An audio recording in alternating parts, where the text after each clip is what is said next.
He, as we know, he ended up going to Afghanistan. So he went to war. What was it like as a mother to have your son go to war?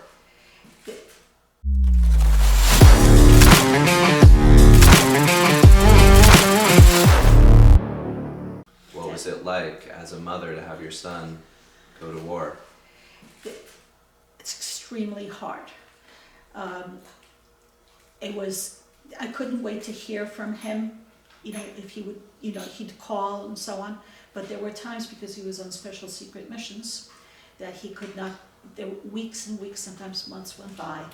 And it's like, oh God, please let it be okay, please let it be okay, please let it be. And it's very stressful, very worrisome, very scary, very, very scary. And I get the call from him, it's like, I can breathe again. It was tough. It was tough. Yeah, I can't imagine. Yeah. Traveled around. I visited all his homes in the Carolinas, in Seattle, in El Paso. So yeah, he traveled around quite a bit. How did he end up in the silver business? What happened there? So he saw a lot of waste. So he was disillusioned with how the military was going. He saw waste and so on, and he just said, okay, enough. And he decided, okay, they wanted him to give him a very cushy job. In fact, I think he said, offered him to go to Hawaii, live in Hawaii, desk job, nothing, dangerous or whatever, very well paid. And, they wanted him to stay. And he said, no, thank you, because he was making some good money, some really, really good money. He said, okay, enough. And he just really wanted to, he's always loved silver, and he wanted to just go into his own. He's not a person to work for anybody, which is ironic because in the military you take orders. Right. That's all about taking orders. There had to be a little piece of it. Like, I want to be on my own, I want to be independent. The evolution of him in silver, looking back on it, is hysterical. So when he first started, he was like MacGyver in putting together gizmos to do what he wants. He wanted to start melting silver, and he took, I think it was a wrought iron pan with a torch. He melted it. Somehow, whatever metals were in that just became an alloy to part of the pan. In his apartment, he got some different machines to do what he wanted to do, but he talks about those days and how he calls, he was in the dungeon. I think he was in a basement. He calls it the dungeon. It was. Lot of trial and error. A lot of innovation out of necessity, Exactly. Experimentation, and hard work and determination, I guess. He slept, when you say dungeon, he slept on the seats that he took out from a van that he used to have, and the seats reclined, and that was his, each time was another layer of learning, getting better and better. One of the traumatic things that he endured is a giant barn. He had these machines, so he had to transport just by himself. It was really a gigantic, very, very heavy, tall piece of machinery that he put on a flatbed on a U-Haul truck. And he had to be really, really careful to make sure it could be like less than an inch, some overpass or whatever. But he made it. And with turns, you got to be careful. You don't want this gigantic ton. I don't know how much it weighed. It was extremely heavy. And he brought it up to, it was Tamworth, New Hampshire.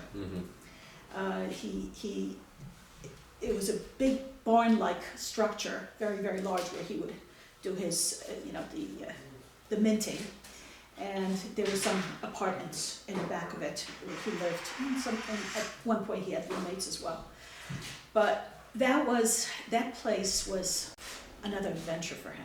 Scary adventure, actually. He rented it from a guy that lived in New Zealand. And the guy was not an upstanding kind of individual, very unscrupulous. At one point, David lost water, and he needs water for the manufacturing process.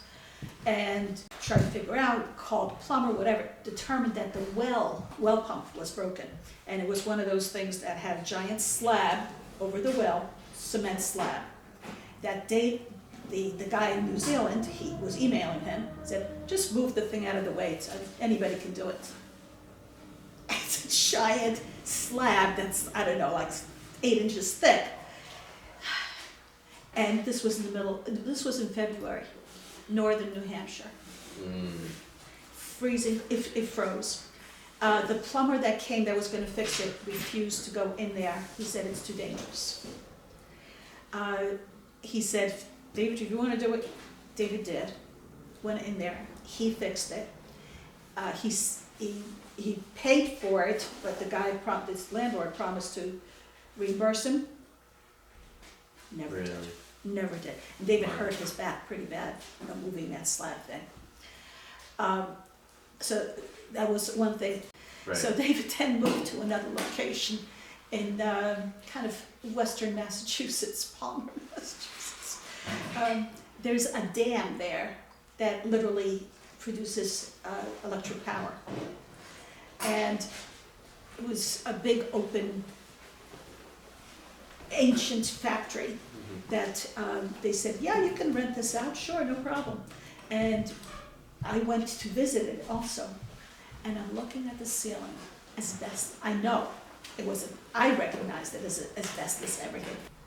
So needless to say, as things rolled out, each time learning process, and he got better at the manufacturing thing, invented a whole bunch of things. One of my favorite things that he invented, which was brought out by Pyronet, was silver card.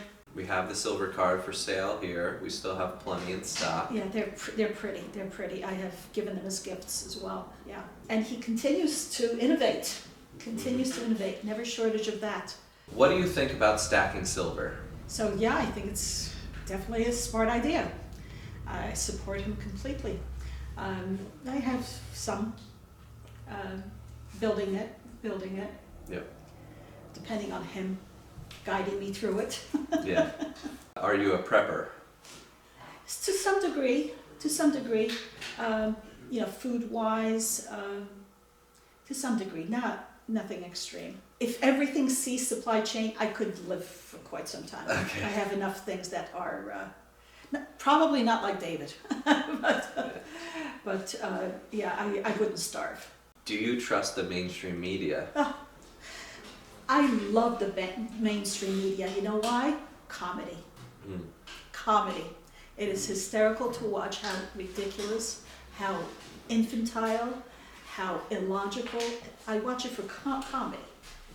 But in terms of trust, podcasts. I rely on podcasts.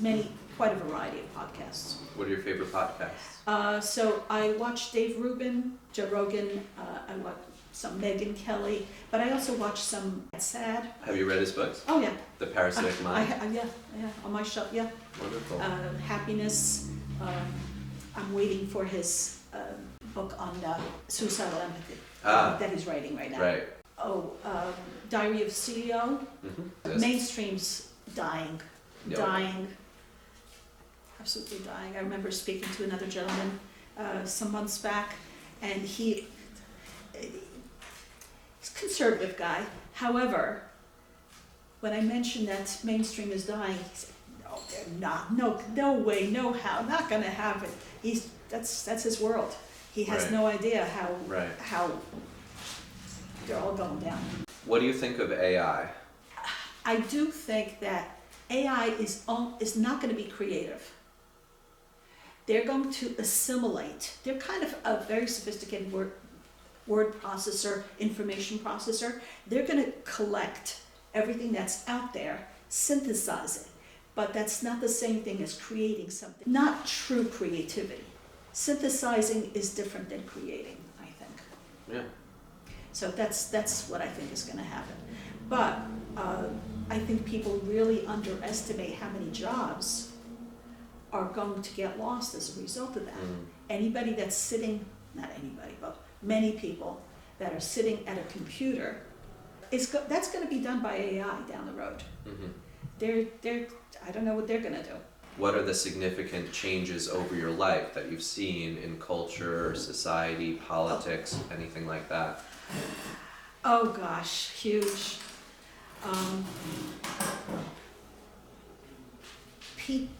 Socially, I think there's the biggest change, I think, is how people are interacting socially.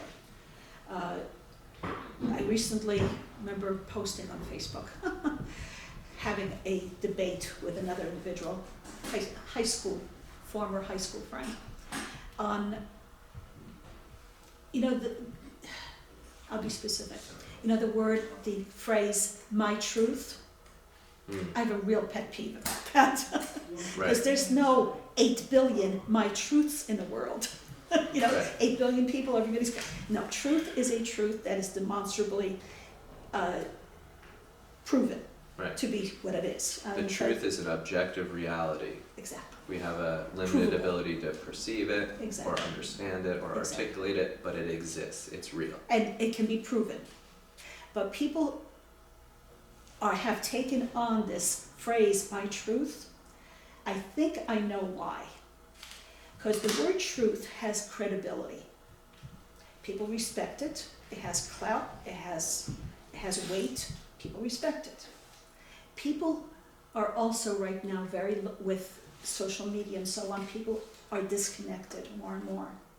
And they have a need to reconnect and be recognized and be respected and have credibility. So, thank you, Oprah, by the way. Or maybe that's going to be deleted, but she started this my truth phrase as though my truth has credibility. If I attach my to the word truth, which already has credibility, then therefore I have credibility. Because what's happening to people, they're feeling disconnected, they're feeling removed, they're losing respect. So I want credibility, so I'm going to attach my truth, therefore I become more credible. I think that's why people have adopted this. So people used to say, I believe, my opinion is, my experience has been, I understand, blah, blah, blah. In other words, you own it. This is how you perceive it in your head, which is not the same thing as my truth, as truth. Not the same thing. One is a rock, one is water. They're not the same.